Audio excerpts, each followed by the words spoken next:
Hey everybody, Trey here. Welcome back to another video. Today we continue our look back at the most notable severe weather events of this past spring with one of the more unique storms to happen this year, and that is the incredible tornadic supercell that occurred in southwest Oklahoma on the evening of April 30th. What was originally thought to be a conditional, low-end severe risk with little to no tornado threat turned into a setup that yielded multiple tornado-producing supercells in western Oklahoma during the late afternoon and evening, including a supercell that produced a potentially strong to violent tornado near Hollister and an unusually long-lived anticyclonic tornado nearby. In this video, we'll take a deep dive into this storm, including a look at the background meteorology and some of the unique behaviors this supercell and tornado exhibited. Our goal is to figure out how such an intense tornadic supercell was able to occur in what was initially a very low-end severe risk, and why the supercell and its tornadoes acted the way they did. So without further ado, let's go ahead and get started. The April 30th event was not quite evident as far in advance as the previous couple of events we've broken down from this season, April 26th and April 27th. SPC's first delineation of severe probabilities occurred with the Day 3 outlook on April 28th, which featured a level 2 out of 5 slight risk centered on the mid-Missouri Valley and a level 1 out of 5 marginal risk extending down into northwest Texas. Severe probabilities were increased by the initial Day 1 outlook on April 30th, in which a level 3 out of 5 enhanced risk was outlined from Iowa into northeast Kansas, surrounded by a large slight risk. Large to very large hail was expected to be the main threat, but a broad area of tornado potential was also in place from southern Minnesota to northern Oklahoma. Multiple tornadoes did end up occurring in this corridor, including a highly visible EF3 that impacted parts of Westmoreland, Kansas. We won't be focusing on this portion of the event in this video, but it was an interesting evolution nonetheless. Notice how southwest Oklahoma remained in just a marginal risk outside of the 2% tornado risk contour, with the SPC citing a lack of forcing and limited convective coverage as factors inhibiting a risk upgrade in this area. This was the case through much of the day until the 1Z outlook, after storms had initiated and concerns over storm coverage had been mitigated. A small 5% tornado risk area was added at this time as well. Alright, let's dive into the meteorology behind this storm. As we discussed in our case studies on April 26th and 27th, those events were fueled by high-amplitude troughs traversing into the central U.S. That was not the case for April 30th, and as we start out at 500 millibars, you'll see a much more subdued pattern aloft. Beginning at 12Z, we see a well-defined shortwave associated with the larger trough situated across the Pacific Northwest into western Canada. This feature would eject into the central plains during the day, providing ample forcing for ascent for storm initiation in the main risk area from Kansas into Iowa. Farther south, things were a bit more nebulous with persistent, generally zonal flow of about 20 to 30 knots across the southern half of the country. Heights remained fairly neutral throughout the day across Oklahoma. As we've talked about before on the channel, geopotential height is the height of a constant pressure surface, in this case 500 millibars, above mean sea level. Geopotential height falls, or decreasing heights with time over a given region, induce rising motion, which is favorable for storm formation. If you keep your eye on the Central Plains shortwave, you can see that lower heights were moving into a region of higher heights, therefore height falls were prominent across the Central Plains and Midwest. However, over the Southern Plains, heights remained steady or even increased slightly through the afternoon. In addition, there aren't really any substantial ripples indicative of subtle shortwaves embedded within the flow. These factors suggest that large-scale forcing for ascent was fairly minimal across the Southern Plains, and thus we'd have to rely on other mechanisms such as surface convergence and intense surface heating to initiate storms in this environment. Heading down to 700 millibars, we do see some semblance of persistent troughing across the central and southern high plains throughout the day. This may have helped alleviate the forcing issue to some degree, although gradually warming 700 millibar temperatures indicative of strengthening capping may have worked to offset any impacts from the subtle troughing. The red dashed contours are isotherms, or lines of equal temperature.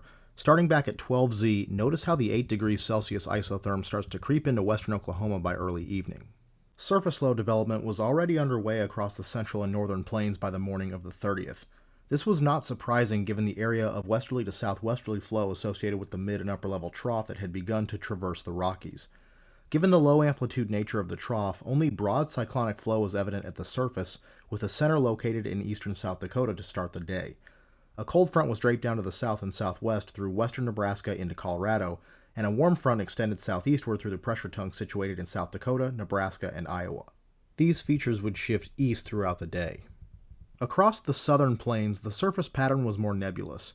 Without any notable shortwaves or strong westerly or southwesterly flow traversing the Rockies, intense surface low development was unable to occur. We did see perhaps some semblance of weak cyclogenesis in southeast Colorado by late afternoon, accompanied by very broadly cyclonic flow over the southern high plains, but overall, the surface pattern was fairly ill-defined. Zooming in on the southern plains sector, we start the day with broad southerly flow over much of Texas and Oklahoma. The most robust moisture, represented by mid to upper 60s dew points, was situated generally south of the Red River, save for a bit of a tongue feeding up into southwest Oklahoma. This was entrenched to the east of a somewhat diffuse dryline draped from southwest Kansas into west Texas. Notice the dew points plummeting into the teens to the west with 50s and 60s to the east. As the day progressed, moisture would continue streaming northward on the southerly low-level flow, with mid-60s dew points reaching southern Kansas by 19Z, 2 p.m. Central. We can see the trailing portion of the aforementioned cold front associated with the northern plains surface low, evidenced by the wind shift and temperature gradient from southern Kansas into the Texas Panhandle. The dry line had mixed east to a position from southern Kansas through western Oklahoma and northwest Texas, generally slanted from southwest to northeast. However, it remained somewhat diffuse with a fairly gradual temperature gradient across it, and it exhibited a distinct lack of convergence along it, which, as we mentioned earlier, would likely be necessary for storm initiation. Notice how the winds on both sides of the dry line were south-southwesterly. These factors made it seemingly unfavorable for storm development amid very weak background forcing for ascent. We'll come back to this idea in just a bit. Back up at 850 millibars, a 40 to 50 knot south-southwesterly low-level jet was in place from the southern into the central plains to start the day, associated with the broad low-level cyclone centered over the central high plains. With a lack of intense low-level cyclogenesis during the day, the low-level jet would wane to about 20 to 30 knots by mid to late afternoon before increasing slightly near and after sunset, as is typical. Now let's take a look at the observed morning sounding at Norman, Oklahoma to get a more detailed view of the environment. We start off with fairly modest low-level moisture, 63 over 61 at the surface, which acted as the base of a fairly shallow moist layer, only extending up less than a half kilometer from the surface. The lack of moist layer depth was, in part, due to extensive outflow from widespread MCS activity that had persisted across the Gulf Coast and into the Gulf itself the previous day. Low-level flow over the southern plains had been more southeasterly the previous day, which had transported the convectively overturned, outflow-tainted air mass into a large portion of the risk area on the 30th, including much of Oklahoma. However, given a return to persistent southerly flow throughout the day and a reservoir of much higher dew points to the south in Texas, the quality and depth of this moisture was expected to increase by afternoon. This was situated beneath quite a bit of drier air aloft, including a stout elevated mix layer above about 750 millibars.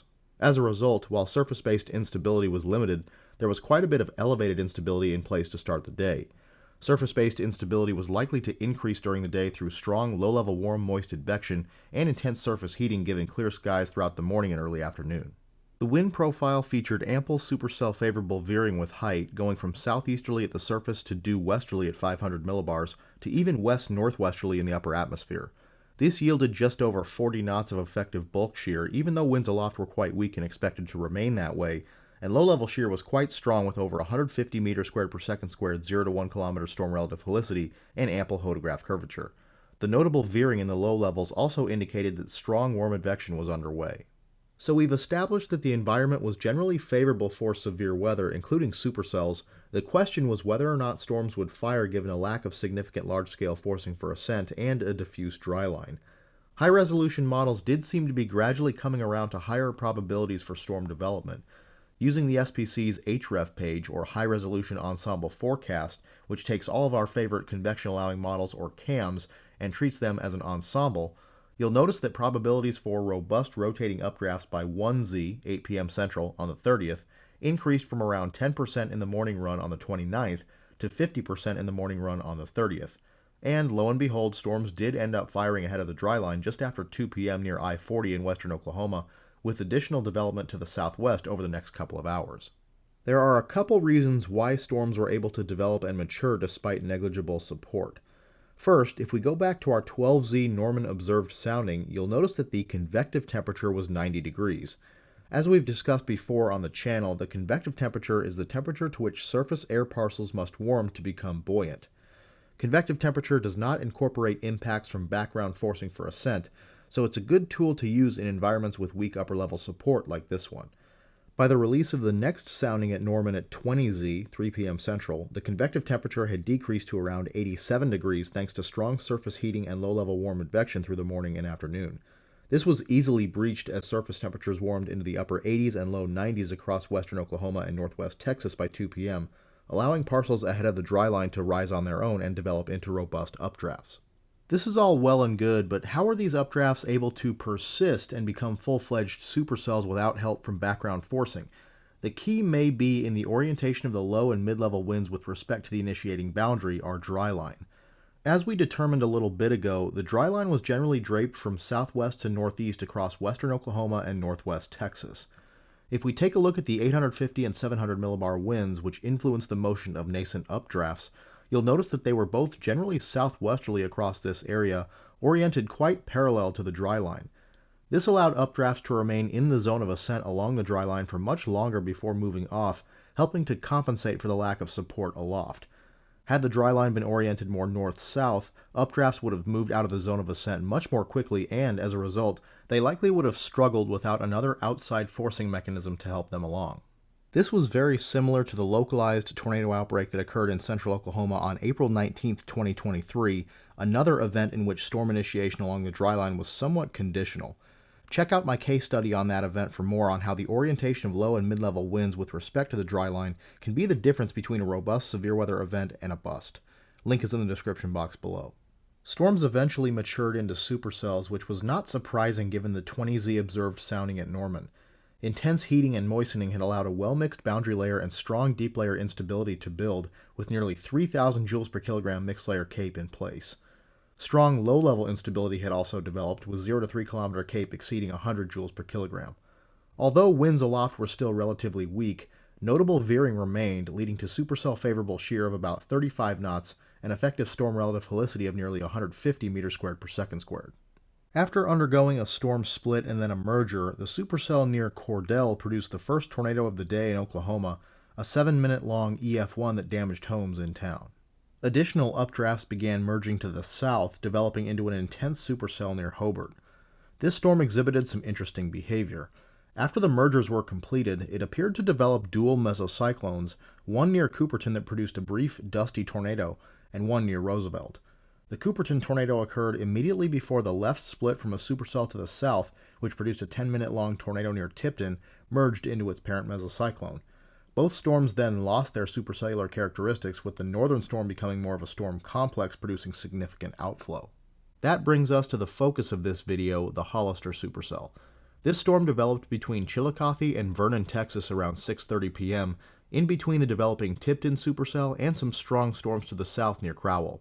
After undergoing a split, the right split merged with a nascent updraft to its west, which induced storm intensification. The storm first develops a low-level mesocyclone around 8 p.m., as evidenced by the development of a notable hook echo due south of Tipton. It took on somewhat of a dogleg-type appearance thanks to persistent outflow production. Then the mesocyclone begins to occlude. Notice the northward motion of the appendage. However, it does not seem to dissipate, as would typically be the case with an occluding mesocyclone. The appendage associated with the initial mesocyclone remains, while a new mesocyclone develops to the southeast. This occurred right over the Frederick radar, so it's a bit difficult to tell, but we do have visual evidence. This photo from Cameron Nixon, who was chasing this storm, was taken around 8:40 p.m. and clearly shows dual mesocyclones, the new one in front and the occluded one in back. This is exactly what happened with the earlier Roosevelt-Cooperton supercell as well. On most occasions, occluding mesocyclones die off thanks to cooler air from the rear flank downdraft wrapping around and choking off the circulation. However, if sufficient air mass recovery occurs behind the rear flank downdraft, along with adequate mid-level shear, occluded mesocyclones can actually mature into full-fledged supercells, which appears to be the case here. Another example of this occurred during the moderate-risk tornado outbreak across Wyoming and Nebraska on June 12, 2017. Notice how the supercell near Grover, Colorado develops a mesocyclone, which proceeds to occlude, but it never dissipates. Instead, a conglomerate supercell with two healthy mesocyclones persists, the initial regenerated one to the west, and a new one that produced multiple tornadoes, including one significant, north of Bushnell, Nebraska. This was also confirmed visually, as evidenced by this photo with the main mesocyclone in front and the occluded but regenerated one in back. Back to our April 30th storm, it continues on in its dual mesocyclone state for quite a while. The newer main mesocyclone attempts to occlude just before 9:30 p.m., producing what appears to be a brief tornado north-northwest of Hollister, as evidenced by the strong vortex signature and this photo taken at 9:28 p.m. by storm chaser Jared Trupp, who is located just southeast of town. Then something interesting happens. The old mesocyclone to the west merges with the main one, inducing a strong secondary rear flank downdraft surge denoted by the area of intense outbounds behind the main RFD gust front.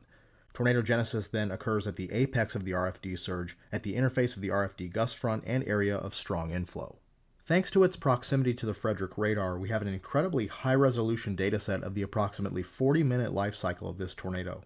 The tornado occurred only about 10 to 12 miles from the radar site, corresponding to a beam height of only 500 to 700 feet above radar level, allowing us to get a clear picture of how the vortex behaved in the low levels and in the vertical. The tornado quickly became strong as it crept off to the east, and, based on visual evidence, it was also quite large, nearing 3/4 of a mile wide at times. Eventually, it exhibited deviant motion, turning sharply back to the west toward the end of its life cycle. We'll come back to this deviance in just a bit when we do our proximity sounding analysis. For a good portion of its life, the tornado exhibited a weak echo column that was impressively coherent throughout the entirety of the radar volume. As we've discussed before, a tornado's weak echo hole, or eye, is a small region of low reflectivity surrounded by higher reflectivity that represents the centrifuging of rain and hail away from the center of the vortex. When the weak echo hole displays vertical continuity, it becomes a weak echo column. Taking a look at our volume scan from 10 p.m., by which point the tornado had begun to make its turn back to the west but was still quite intense, we can see a notable weak echo hole at every single elevation angle within the radar volume, the highest of which was 19.5 degrees. Some quick back-of-napkin math suggests that a 19.5 degree elevation angle scanning a tornado that's about 10 to 12 miles away equates to a beam height of about 20,000 feet above radar level. Therefore, the Hollister tornado was an extremely deep, coherent, and intense vortex, likely extending even farther above that 20,000 foot mark. Also, notice how the location of the weak echo hole becomes increasingly displaced to the east above the 6.46 degree elevation angle, which equates to about 6,600 feet above radar level. This suggests that the vortex was vertically stacked in the low levels but quite tilted in its mid and upper levels, a product of the strong westerly component to the deep layer shear vector. As we mentioned earlier, the vortex signature associated with the Hollister tornado was quite intense, at least on radar, with maximum shear within the vortex signature approaching 260 miles per hour at times. However, this is not an accurate estimate of tornado intensity and does not mean that it attained EF5 strength. What we just calculated is called delta V, which is simply the difference between the maximum inbound and maximum outbound pixel within the tornado vortex signature.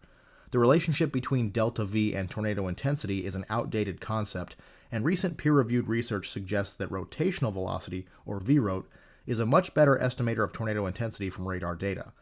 VROT is simply half of delta V, and, when analyzed in tandem with an estimate of tornado potential in a given environment, specifically significant tornado parameter, or STP, it can give us an estimate of tornado intensity in real time, as illustrated in Smith et al. 2020.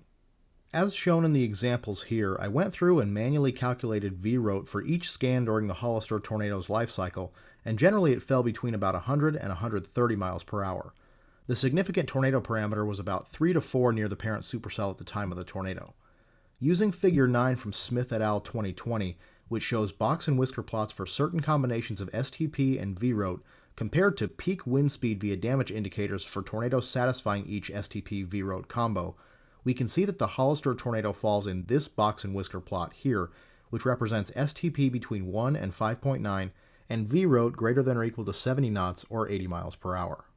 In their research, Smith et al. Found that, for this combination, most damage indicators tend to yield estimated wind speeds between about 110 and 140 miles per hour, which ranges from high-end EF1 to low-end EF3. NWS Norman's damage survey came in on the lower end but still fell within this range, revealing higher-end EF1 damage in the form of trees snapped and uprooted, broken power poles, and damage to the few homes and outbuildings that were in the path. The lack of damage indicators and the fact that many of the damage indicators that were discovered were well removed from the center of the path likely kept this rating on the lower side despite radar data saying otherwise. Also, remember that the paths of strong to violent tornadoes usually only contain a few instances of higher-end damage amid a higher quantity of weaker damage indicators, so this tornado likely was a bit stronger than the damage survey indicated and very well could have attained a higher rating had there been a greater concentration of more hardy buildings in its path. In short, this tornado was very likely significant based on radar data and the background environment, but it likely did not produce violent level winds despite delta V values greatly exceeding 200 miles per hour. Now, the Hollister tornado was not the only actor in this play. Toward the end of its life cycle, an unusually long-lived and intense anticyclonic tornado developed to its south near Loveland. According to NWS Norman's damage survey, the tornado lasted for over 15 minutes, taking an erratic path between Loveland and Granfield. Let's take a closer look at how this anticyclonic tornado evolved. The first inclination of anticyclonic activity occurred just before 10 p.m. as the main Hollister tornado was still quite intense. We see a couple of small, subtornadic anticyclonic vortices just south of the ongoing tornado. They appear to interact via the Fujiwara effect. Notice how the southernmost vortex near Loveland remains fairly stationary, while the northernmost vortex moves to the south. They then rotate around each other, merging into one larger, stronger anticyclonic vortex on the southeast side of Loveland. While this is not uncommon for cyclonic vortices, I'm unaware of another case in the literature in which anticyclonic vortices underwent this kind of behavior. The new, single anticyclonic vortex continues to meander off to the south-southeast, remaining subtornadic until 10:16 p.m. when inbounds and outbounds increased significantly. This may have occurred earlier around 10:12 p.m., but surveys only revealed tornadic damage beginning at 10:16 p.m. Its intensity further increased over the next several minutes, with rotational velocities ranging from about 60 miles an hour to near 90 miles an hour at times along its erratic track. Coupled with the background environment, this suggests an actual intensity perhaps approaching that of the main Hollister tornado, with peak wind speeds from damage indicators expected to be in the 95 to 140 mile per hour range based on Smith et al. 2020. Again, a distinct lack of damage indicators along its path likely kept this anticyclonic tornado's rating at bay, but radar data coupled with the background environment say otherwise. The vortices that spawned the anticyclonic tornado appear to have originated along a secondary RFD gust front behind the main one. This is somewhat unusual based on anticyclonic tornado cases presented in the literature. As described in Bluestein et al. 2016, most anticyclonic tornadoes occur on the trailing end of the main RFD gust front opposite its cyclonic counterpart. However, they did discuss one case, a Tornadic Supercell on March 18, 2012 near Willow, Oklahoma, in which an anticyclonic tornado developed along a secondary RFD surge. In addition, the Loveland anticyclonic tornado was associated with the notable backwards hook, which is a common feature particularly in mobile radar data. Still, this doesn't explain how this anticyclonic tornado was able to become so intense and persist for so long. In their 1980 paper, Brown and Knupp discuss a similarly long-lived and intense anticyclonic tornado that occurred in tandem with a cyclonic F5 tornado that destroyed much of Jordan, Iowa on June 13, 1976. They determined that a new updraft south of the ongoing F5 was able to tilt and stretch anticyclonic vorticity into the vertical. However, they note that there was a distinct absence of cooler downdraft air to the south and east of the main tornado, which was not the case in the Hollister supercell. In Bluestein et al. 2016, the authors tried to determine specific environmental conditions that might favor anticyclonic tornado development in right-moving supercells, but they were unable to do so. Thus, it remains unclear why such a long-lived and intense anticyclonic tornado was able to occur in the Hollister supercell. It does seem likely that the air behind the main RFD gust front was not prohibitively cool or stable, which is the same reason why occluded mesocyclones were able to redevelop into full-fledged supercells in this case. Warmer air within the main RFD air mass would allow for more effective tilting and stretching of anticyclonic vorticity into the vertical along the tail end of the secondary RFD gust front. Finally, let's take a look at a series of RAP model soundings at Frederick, Oklahoma, in close proximity to the Hollister supercell, to see how the near-storm environment progressed throughout the day. Similar to how we started the day in Norman, the low-level moist layer was quite shallow, and ample instability was elevated above a notable capping inversion.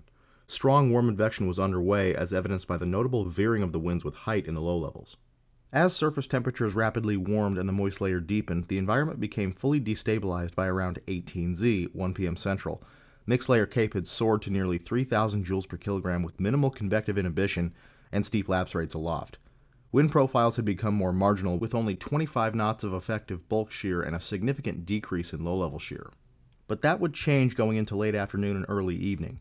Backing surface winds and a modest increase in the low-level jet yielded enlarging hodographs with over 250 meters squared per second squared effective storm relative helicity by 0Z, 7 p.m. Central.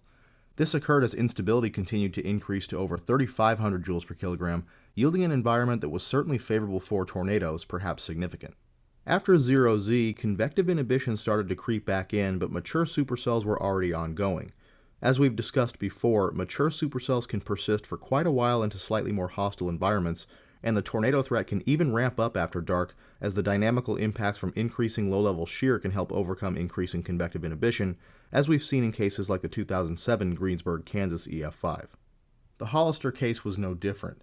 Hodographs drastically enlarged through the evening, yielding 400 meters squared per second squared effective storm relative helicity by 2Z and 500 meters squared per second squared by 3Z. Even with increasing convective inhibition, the parameter space was quite favorable for significant tornadoes. In addition, the combination of increasing convective inhibition, low and mid-level dry air, and low-level streamwise vorticity helped carve out impressive layered structure with these supercells. As we mentioned previously, the main Hollister tornado exhibited significantly deviant behavior, inching east before turning sharply back to the west in the latter half of its life cycle. This was not surprising given the proximity wind profile. Using our 2Z wrap proximity hodograph, we'll employ the deviant tornado motion technique pioneered in Nixon and Allen 2021. First, we estimate the mean wind in the lowest 500 meters of the atmosphere. Just eyeballing it, it looks to be around here. Then we find the midpoint between that point and our storm motion. Draw a vector to that midpoint and we have our deviant tornado motion vector, which in this case is basically just west of due north. There were likely some other factors at play, but this matches fairly well with the Hollister tornado's motion toward the end of its life. So that's going to do it for this video. This storm was one of the more impressive ones of the season, and as we saw from our analysis, it took some unique behaviors to induce significant tornadogenesis. All in all, once the worries about storm initiation were quelled, we were off to the races, and a once conditional setup turned into an impressive tornadic event. Thanks for watching, and we'll see you in the next video.